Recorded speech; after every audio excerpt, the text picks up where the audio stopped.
compartilhar, sim, uma passagem da Bíblia, no livro de Lucas. A gente escreve algumas coisas para poder não perder o raciocínio. Eu quero que vocês abram a Bíblia no livro de Lucas, capítulo 23. É sobre a crucificação de Jesus, versículo 26. Versículo 26, Lucas, capítulo 23.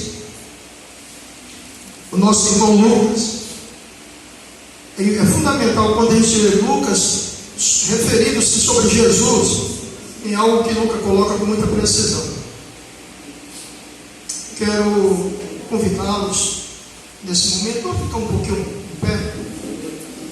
A crucificação, quando iam levando, constrangeram um certo sirineu, chamado Simão, que vinha do campo, e puseram-lhe a cruz às costas, para que o levasse após Jesus. Seguiam grande multidão, e também mulheres que batiam no peito e lamentavam. Porém Jesus, voltando-se para elas, disse: Filhas de Jerusalém, não choreis por mim, chorai antes por vós mesmos e por vossos filhos, pois virão dias que dirão: bem-aventurada as estéreis, os ventres que não geraram e os peitos que não amamentaram. Então dirão aos montes: caiu sobre nós, e aos outeiros: cobri-nos, pois se o madeiro verde faz isso, que se fará ao seco. Levaram também outros dois homens que eram criminosos, para serem mortos com ele. Quando chegaram ao lugar chamado Caveira, ali o crucificaram, Jesus e com ele os dois criminosos, um à direita e outro à esquerda. Jesus disse: Pai, perdoa-lhes, pois não sabem o que fazem. Repartindo as vestes dele, lançaram sortes. O povo estava olhando, e as autoridades zombavam dele, dizendo: aos outros salvou, salve-se a si mesmo, se é o Cristo, o escolhido de Deus. Igualmente os soldados o escarneciam, e chegando-se a ele, apresentavam-lhe vinagre, dizendo: se tu és o rei dos judeus, salva-te a ti mesmo.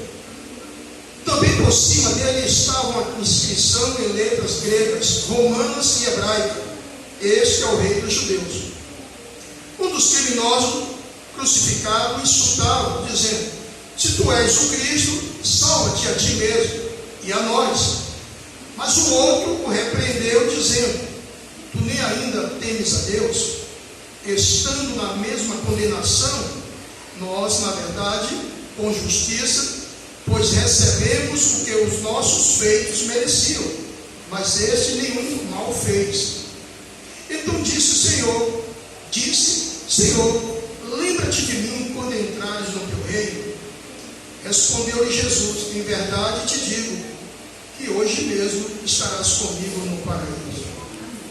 Pode sentar, queridos, amados.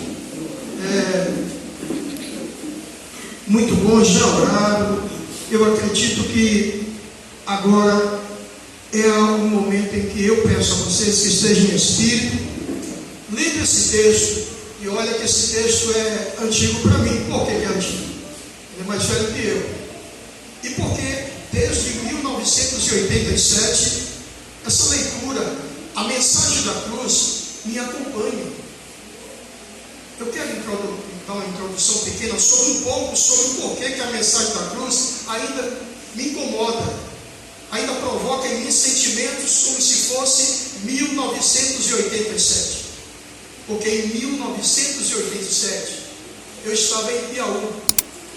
Ela ainda saboreava aqueles momentos fíveis dos Beatles, e eu estava no caminho do alcoolismo de uma maneira muito forte.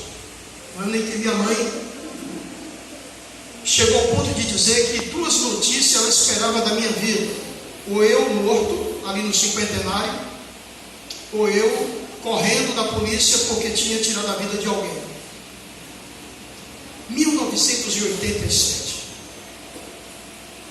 Eu ouvi naquele ano a mensagem que explodiu o meu coração, a mensagem da cruz, a mensagem do Evangelho de Cristo. Não há igreja sem cruz, não há salvação sem cruz, não há família cristã sem cruz, não há sociedade sem cruz, não há eternidade sem cruz. E esse tema da cruz, grandes evangelistas, grandes pregadores usam temas diferentes, e esse tema, a cruz, não esgota para os pregadores do mundo inteiro. E já preguei outros temas com a mensagem da cruz, sobre o assunto da cruz, mas lendo Lucas, e quando o Hudson pediu que eu pudesse falar para vocês, eu perguntei para Deus: e aí? O que eu poderei levar para a amada igreja do Senhor que pertence a Ti? O coração voltou para os assuntos da cruz, e aí me veio o tema, a cruz do meio, e é sobre esse assunto, só que em uma perspectiva que eu mesmo fiquei admirado com o texto sagrado, esteve o tempo todo debaixo dos meus olhos, e eu não percebia outros assuntos nessa passagem, mas esse assunto falou fortemente ao meu coração: a cruz do meio. A cruz do meio estava Jesus Cristo, o Filho de Deus. A cruz do lado direito havia um criminoso que tinha feito algo errado. Do lado esquerdo havia outro criminoso que tinha feito algo errado. Mas na cruz do meio, não, aquele não. Aquele estava recebendo o pecado dos dois e de todos nós sobre ele. Então o centro da cruz é a cruz do meio. Eu quero focar a cruz do meio, mas não abrindo mão das outras duas cruzes, porque foi exatamente na cruz do meio que eu enxerguei as outras duas cruzes que estavam lá preparadas para dois homens também. Eu escrevi algo para que eu não pudesse esquecer. Já não sou mais aquele menino de 1987. Eu já sou, como disse um ancião, estou descendo a ladeira, mas estou subindo para o céu. A igreja tem aprendido ao longo dos anos que a cruz é o caminho necessário para toda a humanidade que deseja viver a vida com Deus.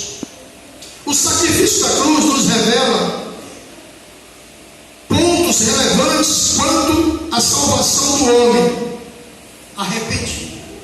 Não há possibilidade de nós morarmos nos céus sem o arrependimento em Cristo Jesus. Se nós quisermos viver a vida eterna do outro lado, é preciso aqui acontecer em nós um arrependimento. E aí que eu quero dizer para vocês: em 1987, eu nunca mereci os céus, eu não mereço os céus, mas não entendo também porque Deus me amou. Ele não coloca compreensão em nós porque Ele nos amou, mas a verdade é que a mensagem da cruz, e aquele que estava na cruz do meio, me amou em 1987. Ele me amou primeiro. Isso eu estou te falando para você lembrar também o ano, o mês, o dia que a mensagem da cruz explodiu também no seu coração e explodiu na sua vida. Esse momento é um momento de nós pensarmos um pouco sobre esse assunto em particular. Você e aquele que estava na cruz do meio. Aquele homem que estava na cruz do meio, ele não parou ali.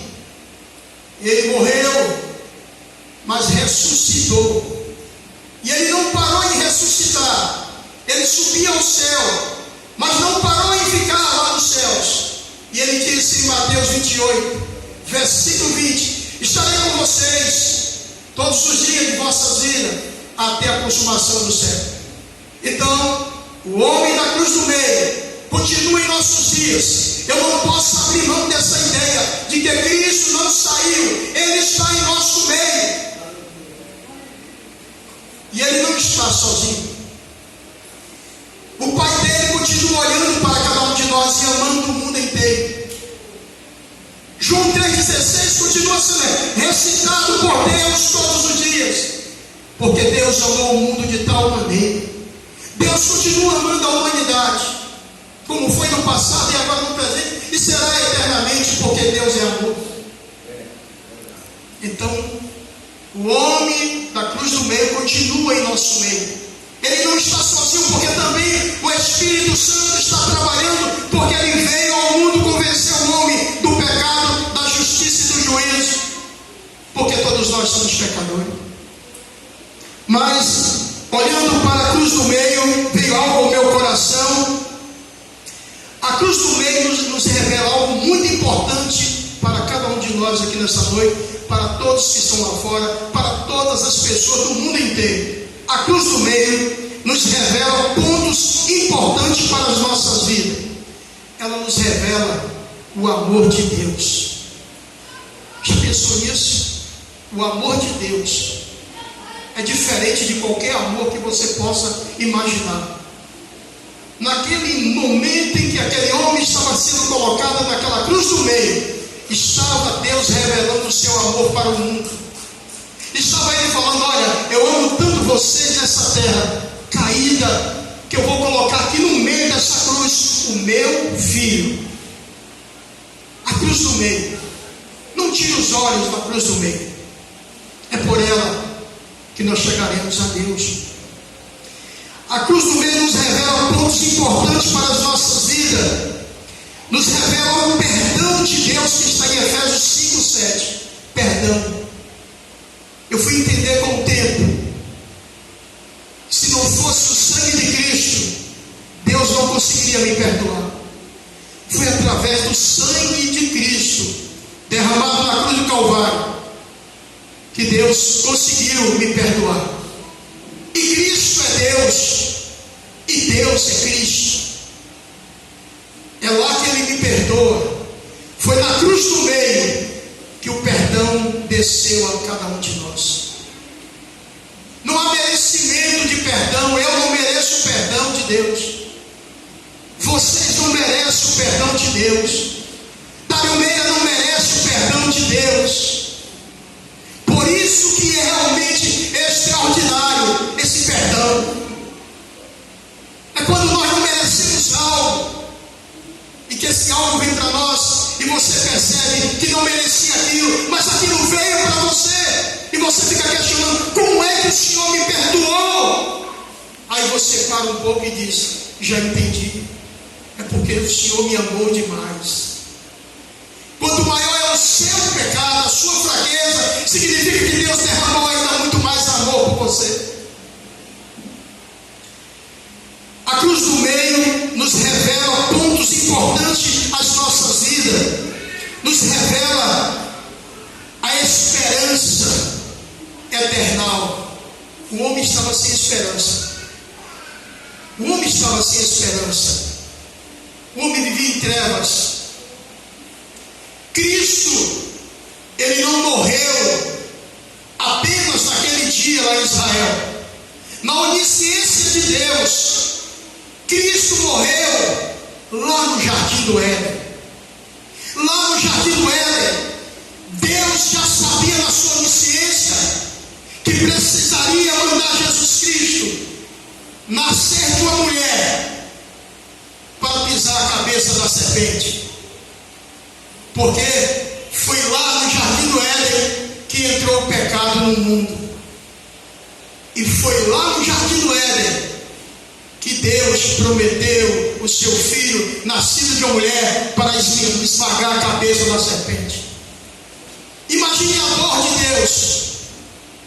Por Ele ser onisciente, Ele sabia tudo o que iria acontecer. Mas foi lá que Deus revelou a esperança para a humanidade caída. Estávamos desgarrados, um povo sem esperança. Como diz Jeremias capítulo 29, versículo 11, sem esperança de vida eterna, sem esperança de voltar para Deus. O homem tinha se afastado de Deus, quebrou a comunhão. Deus visitava o homem no jardim do Éden. Era maravilhoso aquela comunhão. Deus sempre foi um ser de comunhão. E diz a Bíblia que Deus tinha comunhão também com Enoque. Deus é um ser de comunhão. Você percebe que quantas vezes você esteve chorando noites inteiras, sozinho, sem ninguém te querer te ouvir, mas você teve um companheiro, Espírito Santo, lá no cantinho com você. Isso prova que Deus, por ser Espírito, Ele se comunica com nós em Espírito, e Ele faz comunhão conosco em Espírito. Então, quando o homem caiu no jardim do Éden, quebrou essa comunhão. Se doeu para Adão e Eva, doeu mais para Deus, em ver seus filhos caídos. Aquela comunhão do dia a dia, das tardezinhas, de Deus ter comunhão com seus filhos. Mas em Cristo, Deus resgata de novo essa comunhão com a humanidade arrependida, quebrantada, que reconhece que todos somos pecadores, que não somos melhores do que ninguém. Isso é a coisa melhor que Deus faz para nós, reconhecendo que não somos melhores, apenas que temos um Deus que é melhor do que todos nós. A cruz do meio nos revela pontos importantes para as nossas vidas, nos revela a paz no interior de nossas vidas. João 14, 27. Você já passou uma noite angustiada? Uma noite arrasada por dentro? Imagine quando nós não tínhamos Deus. Imagina quando nós estávamos afastados de Deus, e eu só conseguia ter alegria quando eu ia ter a cestinha ou o centenário para beber, para encher minha cabeça de álcool, porque eu não conseguia dormir. Eu não tinha mais alegria para viver. Eu não tinha paz. Eu não tinha paz. Mas no dia 1987, em um episódio muito triste que aconteceu na minha vida, a caminho do Colégio Estadual de Piauí, aquilo que era para a morte, Deus virou para a vida eterna. E ali eu pude ter minhas noites, agora eu podia dormir, e eu tinha paz interior no meu coração. Então, isso acontece quando a cruz do meio vem habitar em nossas vidas. Quando Cristo, Ele vem habitar em cada um de nós, nós passamos a ter paz interior. E essa paz é tão tremenda, como Ele disse: deixo-vos a paz, a minha paz vos dou. Eu não a dou como o mundo dá. Isso prova que é algo diferente, é algo especial. A paz de Deus não depende de que tudo vá bem na sua vida, como disse a cantora Thalita. Essa paz que ela sentia, não é porque tudo vai bem. Às vezes 1000 está caindo de um lado, 10.000 do outro, e você está ali, mas você sente uma paz muito grande te segurando, e tu fala: o que é isso? O mundo está quebrando, está partido, está caído. O que está acontecendo? O que eu consigo dormir?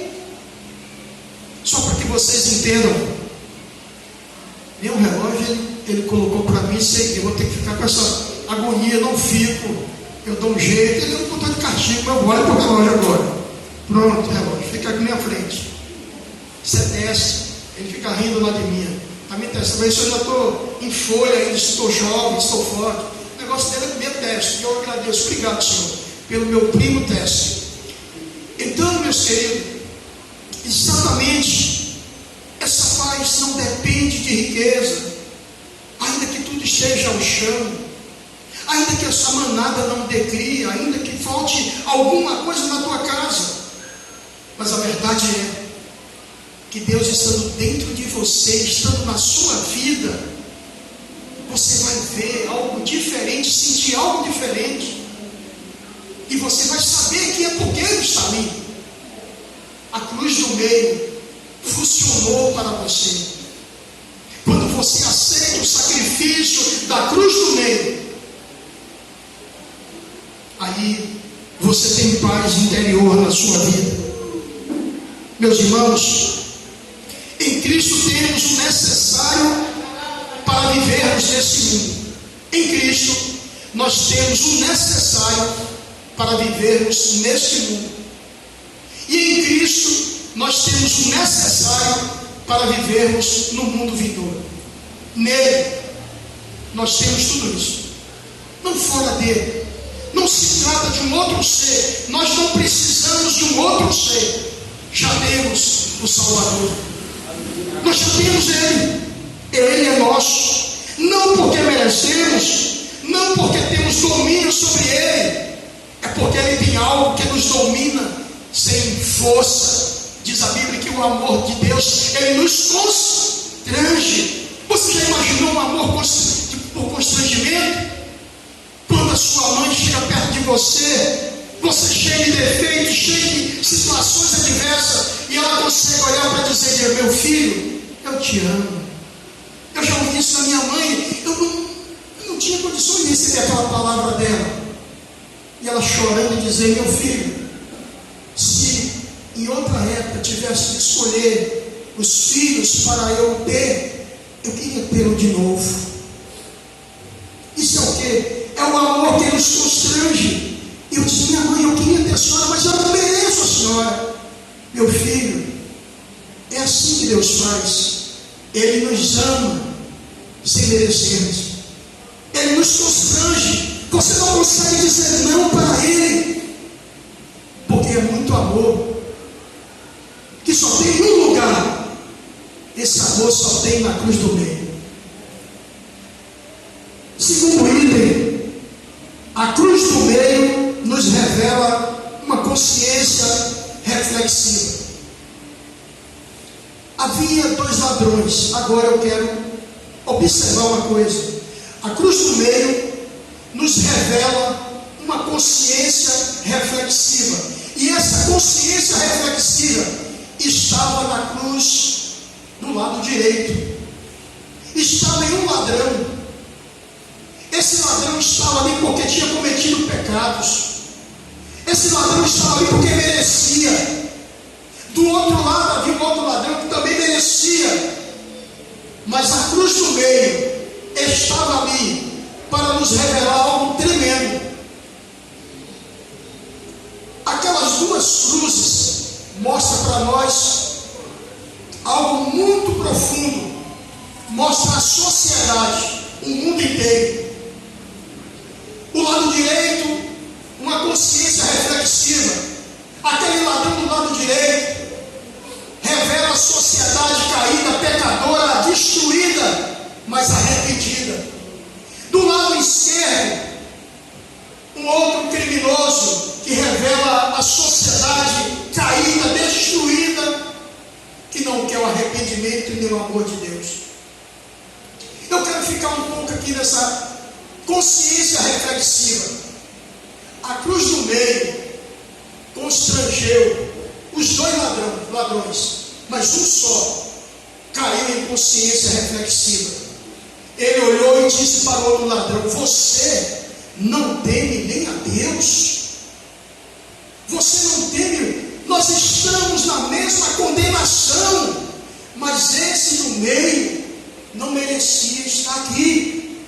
Olha que consciência, sangrando, morrendo, mas ele estava em uma consciência reflexiva, consciência de justiça, como diz Romanos 3:23, porque todos pecaram e se afastaram de Deus.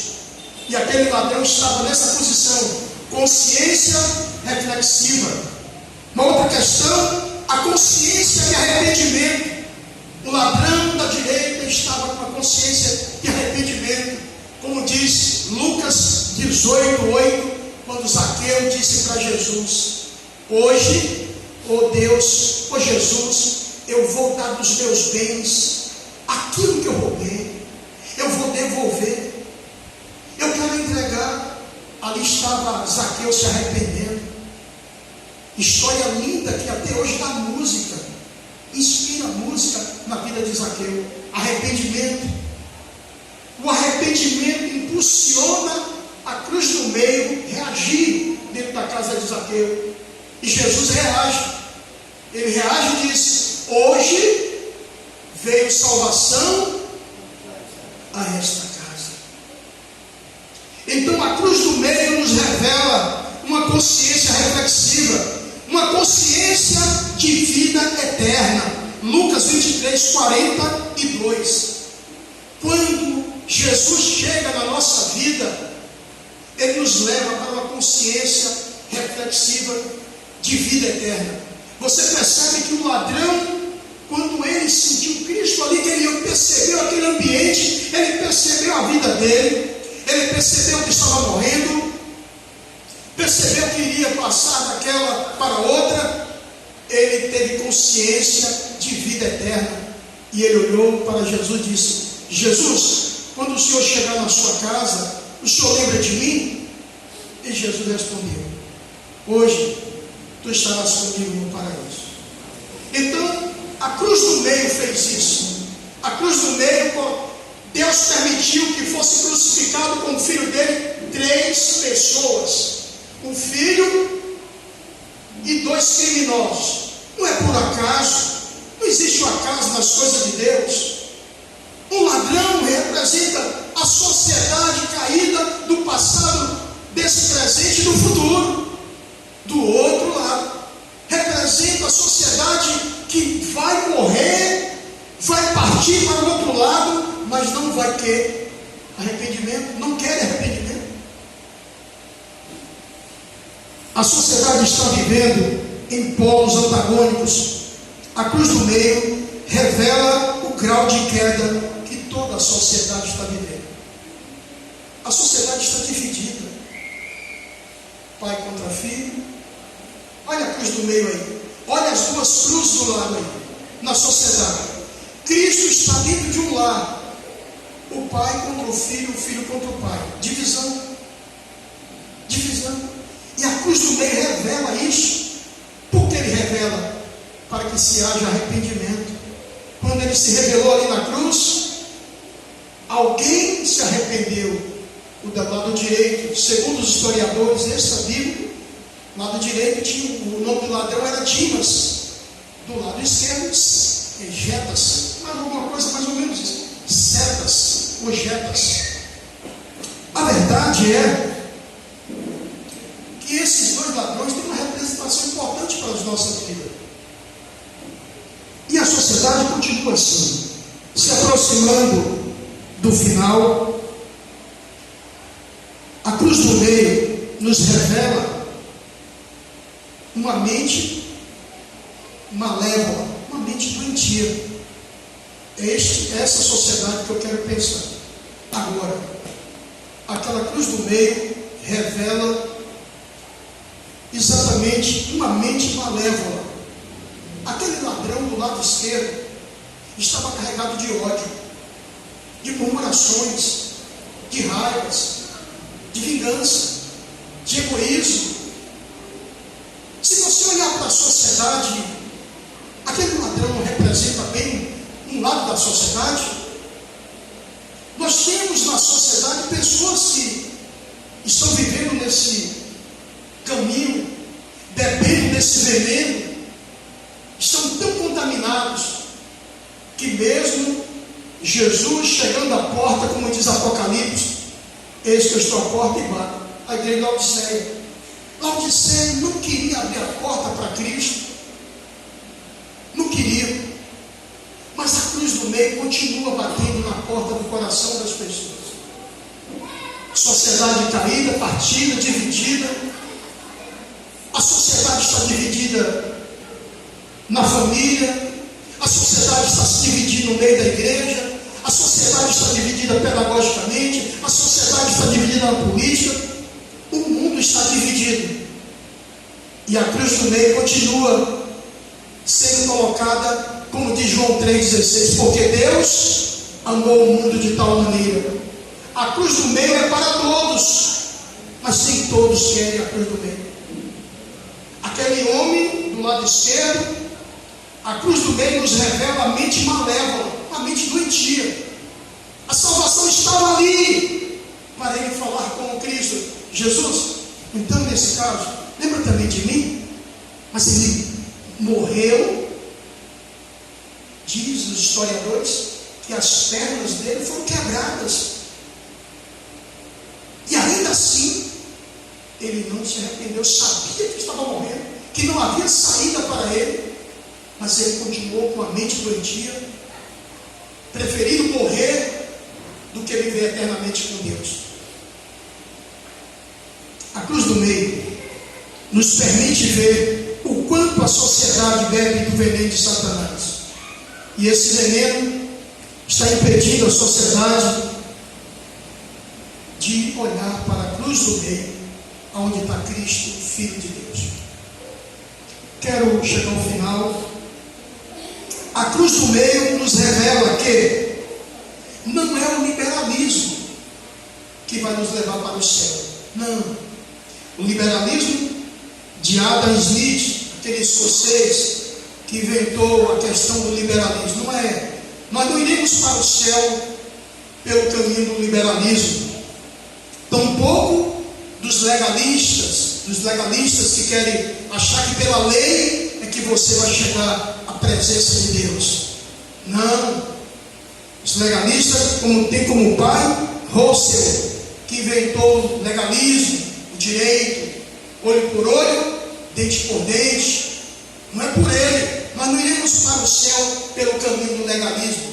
Tampouco do fundamentalismo, aqueles religiosos, os fundamentalistas, que entendem que as pessoas para ir para o céu têm que fazer algo absurdo. E o pai dessa ideologia é o inglês Benjamin Graham. Não é através desses homens que nós chegaremos à presença de Deus. Mas sim, você já sabe.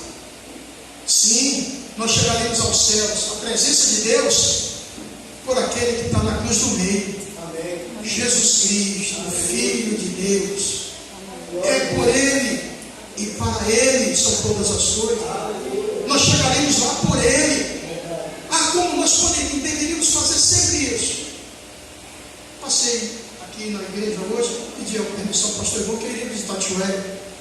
E saí de lá e falei para ele, olha, quando ele estava com vontade de falar, chorou, está sensível.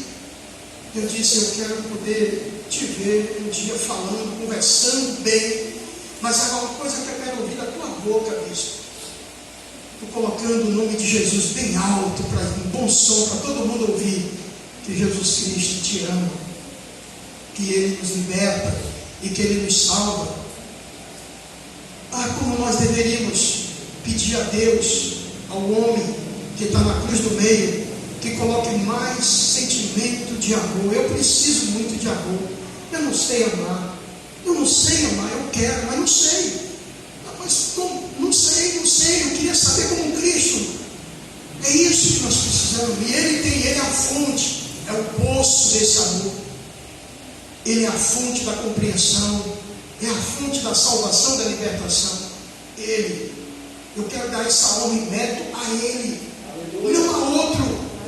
Não é os pastores, nem os padres, nem os papas, nem os políticos, ninguém. Unicamente, nem Paulo. Não quero dar a Paulo, nem Moisés, nem Elias, nem Maria. Amo todos eles, mas eu quero dar o mérito ao homem da cruz do meio.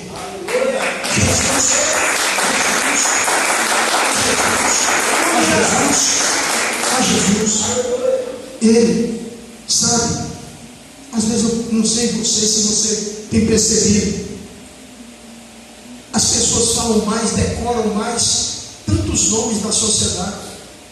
Tem pessoas que sabem os nomes dos cantores da velha guarda, da jovem guarda, sabe de qual o nome de qualquer compositor, qualquer ator, com facilidade, sabe o nome de todos os políticos, sabe o nome de tudo. Mas às vezes as pessoas pronunciam tão pouco o nome de Jesus. E o profeta Isaías sabia falar muito bem. E você sabe de qual também, que ele falava assim: conselheiro. Olha os nomes de Jesus, né? Deus, príncipe da paz, tantos adjetivos que nós poderíamos e deveríamos pensar nisso. Ele é diferente. Ele é um príncipe. Ele é um príncipe que precisa de uma princesa. E sabe onde está a princesa dele? Nós somos a noiva do príncipe. Amém. Às vezes a gente não percebe isso. Quando a gente está jovem, como é o meu caso, um dia eu fui jovem. Acho que muitos imaginam que eu nasci sempre velho. É porque ele também é velho e me encontrou velho. Mas a verdade é que eu fui jovem. E quando a gente vai casar, que fica noivo, aí no dia ficou tanta emoção, colocaram a roupa em mim, me vestir, deixar daquele jeito. A gente fica ansioso para esperar a noiva. E as noivas são pirracentas. Ela demora demais. Eu quero dizer isso para vocês uma coisa. O noivo não está demorando. O noivo está se preparando, dando um tempo para você, noiva, para nós noivas, se preparar melhor. É uma festa, é única essa festa. Esse tempo que Ele está dando é para que a gente se prepare um pouco mais. Um pouco mais. No casamento não pode faltar nada. Pensa assim em tudo, na bebida, na comida, na roupa, no sapato, em tudo. Não pode faltar nada. Jesus está dizendo, minha igreja, se prepara mais um pouquinho, organiza mais alguma coisa, começa a buscar, e tudo que nós precisamos para estarmos com o noivo é nós olharmos para a cruz do meio. O ladrão da direita nos ensina isso. O ladrão da direita, ele nos ensina como estar nos céus, no paraíso com Deus. O ladrão da esquerda, não dê ouvidos a ele não. Ele representa Satanás. Ele vai nos ensinar nós entrarmos no buraco. Mas o ladrão da esquerda nos ensina a olhar para a cruz do meio. Que Deus assim nos abençoe.